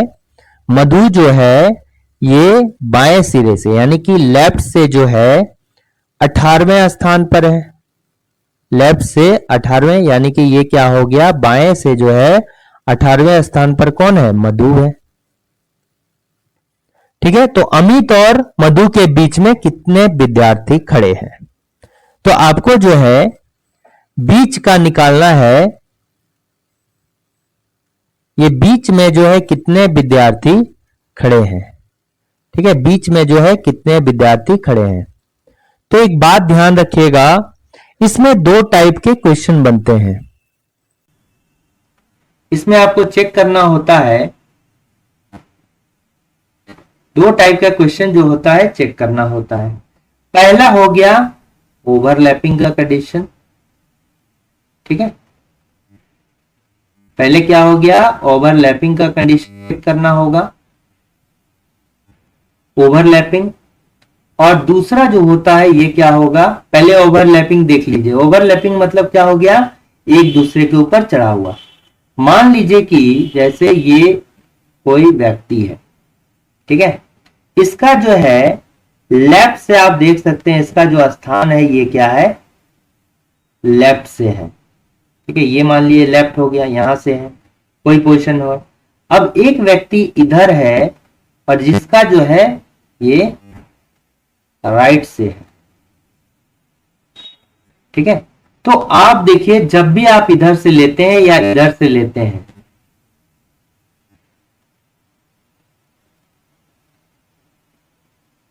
ठीक है, आप मान लीजिए जब भी जो है आप इधर से लिए, इधर से लिए या फिर इधर से लिए, आप राइट से लिए, तो एक बार मान लिए इधर से जब लेंगे तो ये एक बार आ गया, जब इधर से भी लिए तो ये भी देखिए दोबारा आ गया। यानी ये जो बीच का है ये दो दो बार आ रहा है। एक बार जब इधर से हम इधर चल रहे थे तो एक बार ये तो आ ही चुका था, फिर इधर से इधर चल रहे हैं तो दोबारा ये आ रहा है। तो कौन आ रहा है, बीच वाला व्यक्ति दो बार आ रहा है। और ये जो व्यक्ति हैं, ये दोनों व्यक्ति, ये बीच वाला तो आ ही रहा है और ये भी व्यक्ति आ रहा है और ये भी व्यक्ति आ रहा है दो दो बार। तो ये पता कैसे करेंगे, ओवरलैपिंग कंडीशन। तो जो आपका लेफ्ट प्लस राइट से जो वैल्यू दिया है, अगर दोनों को सम करके अगर टोटल जो दिया है टोटल विद्यार्थी से ज्यादा होता है तो ये कंडीशन होता है किसका, ओवरलैपिंग का। ये कंडीशन होता है किसका, ओवरलैपिंग का कंडीशन होता है, ठीक है। और नॉन ओवरलैपिंग का कंडीशन क्या होता है, नॉन ओवरलैपिंग का कंडीशन क्या होता है, नॉन ओवरलैपिंग का कंडीशन क्या होता है कि लेफ्ट आपका दिया है, लेफ्ट से, ठीक है, लेफ्ट से दिया है और राइट से दिया है, ठीक है, और बीच में मेरा कुछ विद्यार्थी है, बीच में मेरा क्या है, कुछ विद्यार्थी है। तो इसमें टोटल जो होगा, टोटल जो होगा ये लेफ्ट प्लस राइट से क्या होगा, कम होगा। टोटल जो होगा लेफ्ट प्लस राइट से क्या होगा, कम होगा। टोटल लेफ्ट प्लस राइट से क्या होगा, जब ऐड करेंगे तो कम होगा। तो इसमें देखिए ये क्या हो रहा है इसमें, तो मान लिया इसी कंडीशन में अगर निकालिएगा अपना तो कैसे करके बीच वाला निकालते हैं। इस कंडीशन में देखिए आप देखिएगा ये दो बार आ गया है, ये जो है बीच वाला और दो बार आ गया है। तो आपको जो टोटल है वो कैसे करना होगा, टोटल करने के लिए जो है यहां पर लेफ्ट प्लस राइट तो लेना होगा, लेफ्ट प्लस राइट तो लेना होगा। लेफ्ट और राइट से कितना है, क्योंकि लेफ्ट और राइट जो होता है ओवरलैपिंग के कंडीशन में टोटल से ज्यादा आपको दिखेगा, ठीक है। तो लेफ्ट प्लस राइट हो गया और इसमें आपको जो है जैसे ये एक चले तो एक बार ही आना चाहिए, यानी एक्स्ट्रा में जब इधर से चलते हैं तो ये एक बार एक्स्ट्रा आता है, दोनों व्यक्ति भी एक्स्ट्रा आता है। तो बीच वाला एक जो है एक्स्ट्रा आता है तो बीच वाला हम क्या करेंगे, माइनस कर देंगे और ये भी दो व्यक्ति जो है माइनस कर देंगे। तब मेरा क्या आ जाएगा कि टोटल मेरा टोटल आ जाएगा, क्या आ जाएगा, टोटल आ जाएगा ये, ठीक है। ये क्या आएगा, टोटल आएगा, ठीक है। ये मेरा क्या आ गया, टोटल आ रहा है। तो अब यहां पर देखिए ये ओवरलैपिंग का कंडीशन है कि नॉन ओवरलैपिंग।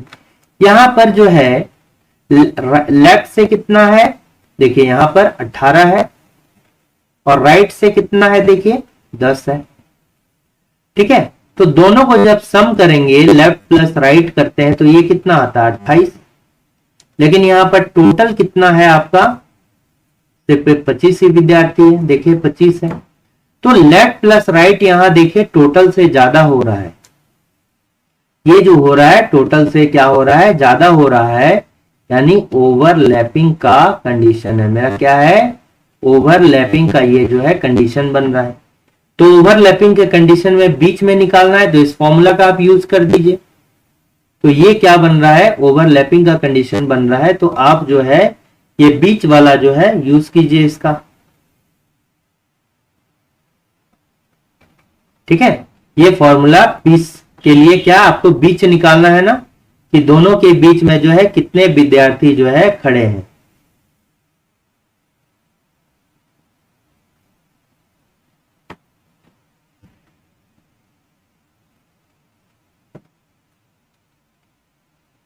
ठीक है, तो देखिए बीच वाला कैसे निकालेंगे हम।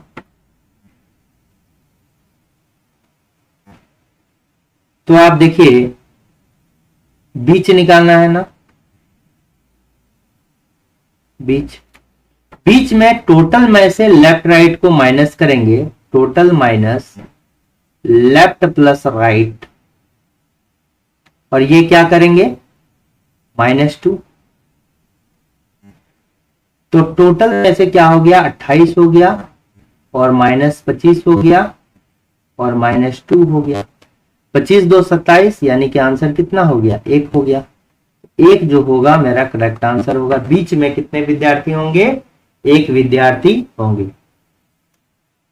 नेक्स्ट क्वेश्चन को देखिए।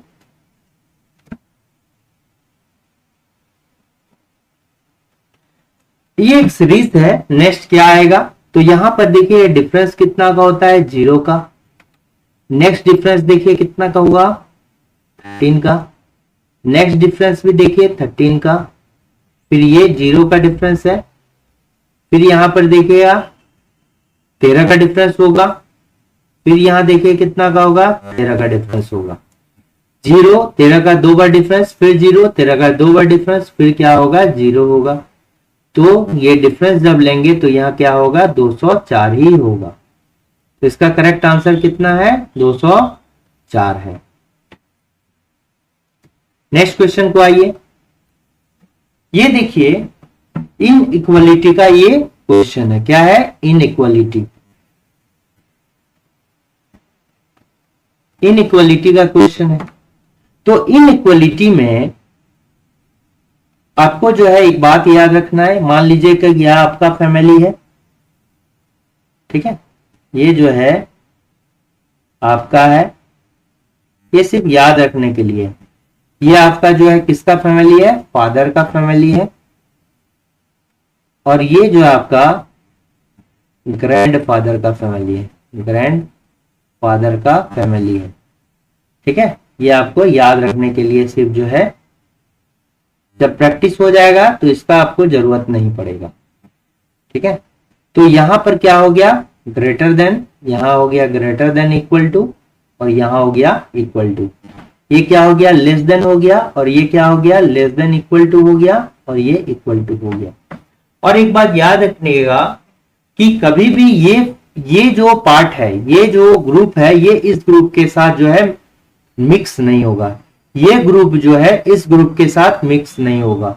यानी कहने का मतलब है कि अपोजिट सिंबल कभी भी जो है एक साथ नहीं आएगा। जब भी आएगा एक अरेंज्ड मैनर में आएगा।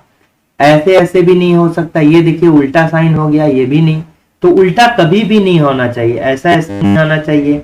ठीक है, या फिर ऐसे बोलिए या ऐसे बोलिए, उल्टा नहीं। ये भी इधर देख रहा है, ये इधर देख रहा है। जब भी आएगा ऐसे ऐसे आएगा, या ऐसे ऐसे आएगा। ठीक है, तो कहने का मतलब क्या है कि अपोजिट साइन जो है ये नहीं आना चाहिए। अपोजिट साइन जो है ये यूज नहीं होगा। ठीक है, यूज नहीं होगा, यानी कि जब दोनों ग्रुप मिक्स होगा तो ऑब्वियस सी बात अपोजिट साइन होगा, तो मिक्स नहीं होना चाहिए। तो देखिए यहां पर क्या है, यहां पर क्या है देखिए, इसको आप थोड़ा सा स्पेस बना लेते हैं।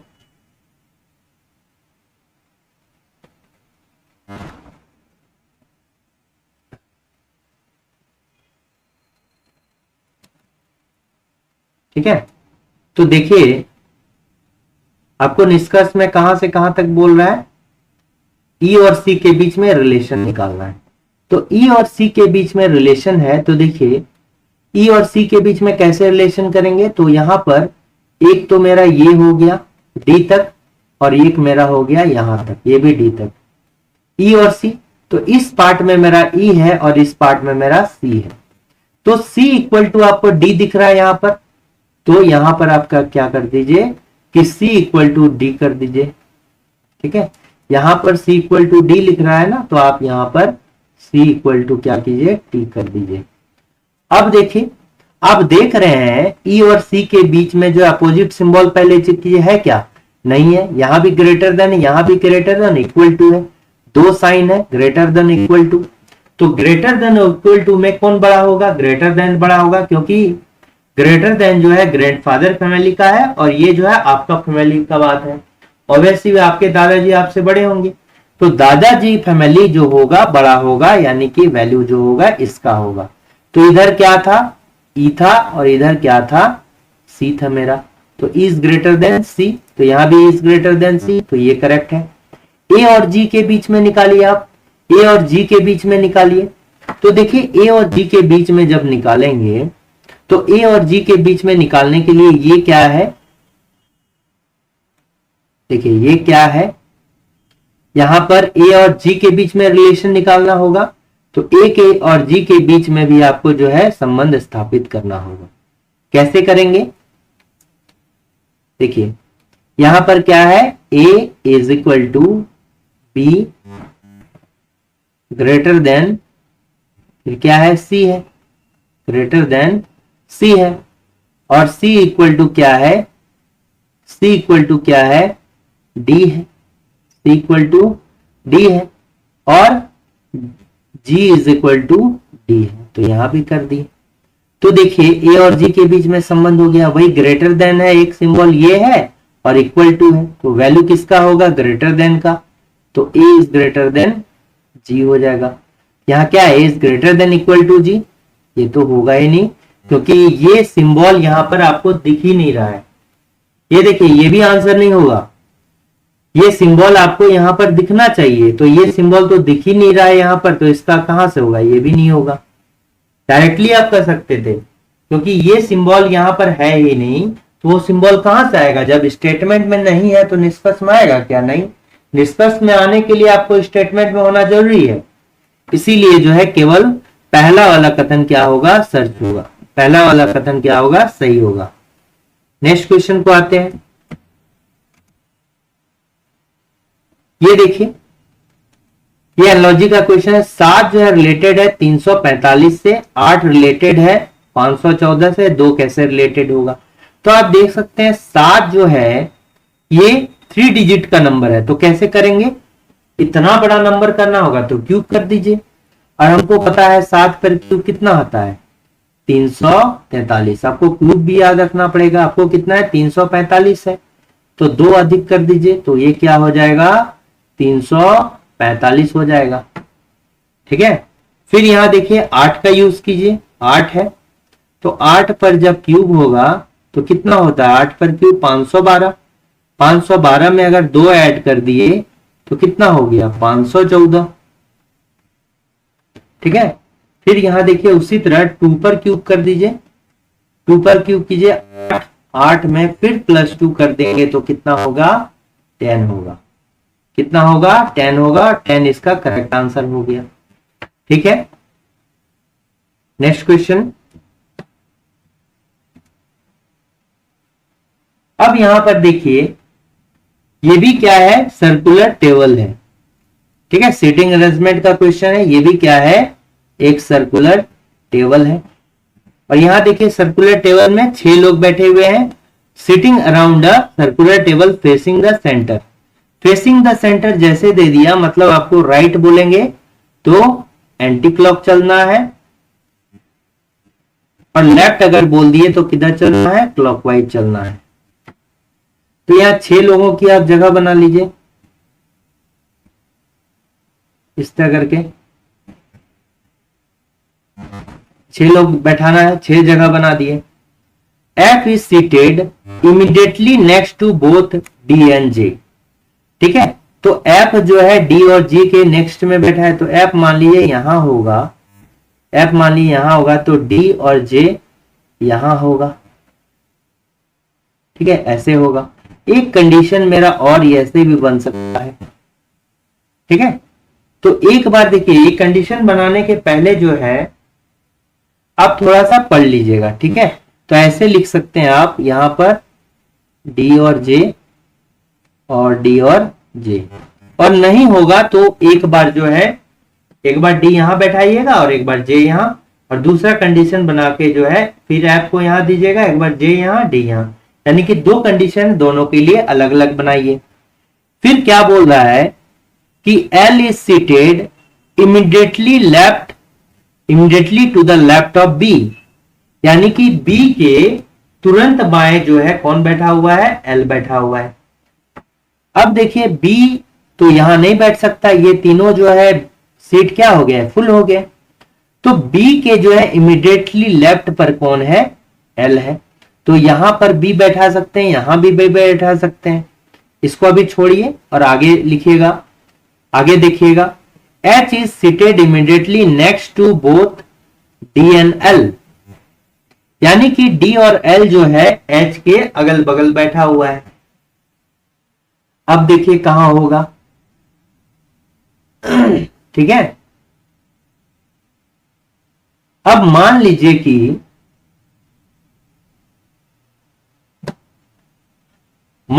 कि आपका एक आपको कंफर्म ही करना होगा, ठीक है, एक आपको कंफर्म करना होगा तभी होगा। यहां पर क्यों कंफर्म करना होगा, क्योंकि यहां पर H is seated immediately next to both D and L।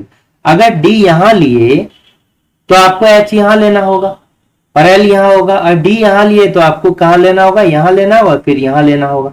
तो मान लीजिए कि एक आप जो है अभी क्या कीजिए कि अगर गलत होगा तो बाद में देखा जाएगा, ठीक है, गलत होगा तो बाद में देखा जाएगा। इसलिए जो है आपको दो कंडीशन आप बना लीजिए, क्योंकि नेक्स्ट में भी जो है इसी तरह का दो कंडीशन वाला यहां आपको डिस्टर्ब करेगा। तो यहां मान लीजिए डी ले लिए और यहां मान लीजिए क्या लिए, जे ले लिए। तो यहां इसी तरह का कर लीजिए। अब यहां पर एफ ले लिए, यहां पर क्या लिए, जे लिए, और यहां पर क्या ले लिए, डी ले लिए, ठीक है। अब H is seated immediately next to both D and L। अब H जो है D और L के बीच में बैठा हुआ है, तो H यहां दीजिए, एक बार L यहां दीजिए, एक बार यहां क्या दीजिए, H यहां दीजिए, एक बार L यहां दीजिए। जब दो बनाए तो आसान हो गया ना। तो एक ही व्यक्ति बच गया यहां पर, कौन, J, सॉरी, एक ही व्यक्ति बच गया कौन यहां पर, देखिए B D F H J L। तो यहां पर जो है B बच गया, तो B जो है यहां पर आप बैठा दीजिए, ठीक है। क्योंकि यहां पर एक बोल रहा था कि L is seated immediately to the left of B, और B का जो है एक ही जगह है, B का जो है एक ही जगह यहां पर है। अब देखिए जब यहां पर बोल रहा था कि L is seated immediately left to B, यानी कि B के जो है लेफ्ट पे, यानी कि तुरंत लेफ्ट पे जो है ये कौन है, तुरंत लेफ्ट पे कौन है, L होना चाहिए। B के तुरंत लेफ्ट में मेरा L होना चाहिए, यानी कि B के जो है क्लॉकवाइज, लेफ्ट मतलब क्लॉकवाइज में जो है मेरा क्या होना चाहिए, L होना चाहिए। तो B से जब देखिए क्लॉकवाइज में इधर चलेंगे तो ही L होगा, ये चल रहे हैं तो देखिए किधर होगा, घड़ी के विपरीत दिशा में हो रहा है, इसलिए ये कंडीशन मेरा क्या होगा, गलत होगा, और ये वाला कंडीशन सही हो जाएगा।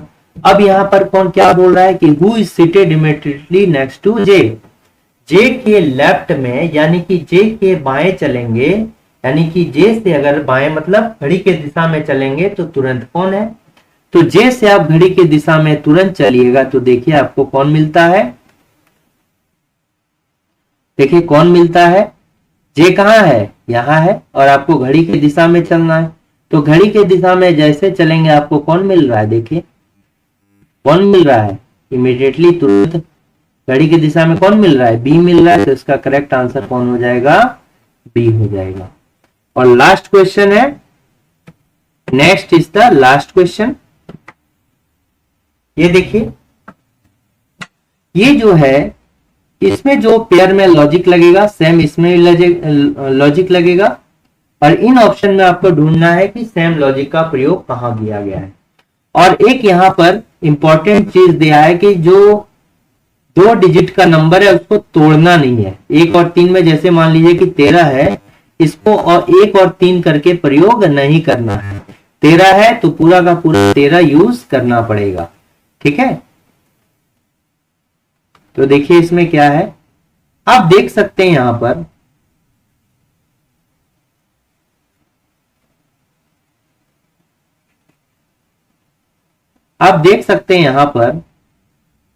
कि यहां पर क्या है, 7 और 5 है और ये काफी बड़ा नंबर है। तो यहां पर क्या किया जाएगा, ये कैसे लाया गया नहीं समझ में आ रहा है, लेकिन एक देखिए, अगर ऑप्शन को देखिएगा ना तो आपको ये वाला बी आपको समझ में आ रहा है कि 12 पर जब क्यूब करते हैं तो ये वाला क्या आता है, 1728 आता है। 12 पर क्यूब करते हैं तो कितना आता है, 1728 आता है। 12 पर जब क्यूब करेंगे तो कितना आएगा, 1728 आएगा।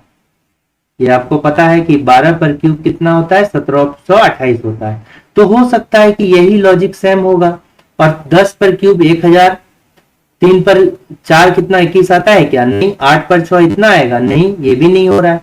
तो हो सकता है कि क्यूब वाला ही लॉजिक लगेगा। जैसे क्यूब तो यहाँ नहीं है तो फर्स्ट नंबर पे जो है ये इसको जो है उसके माथे पर रखेंगे। तो यहां पर क्या है, मान लीजिए कि 7 पर पावर 5 देखिए कितना होता है।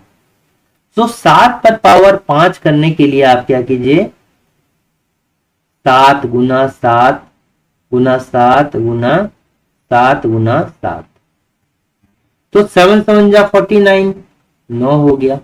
फिर 7 7 जा 49, 9 हो गया। अब इसको गुना करेंगे तो 9 नमा 81 का 1, यानी यूनिट डिजिट पर कितना आता है, 1 आता है। और यहां पर फिर से 7 से गुना करेंगे तो यूनिट डिजिट पर 7 आएगा।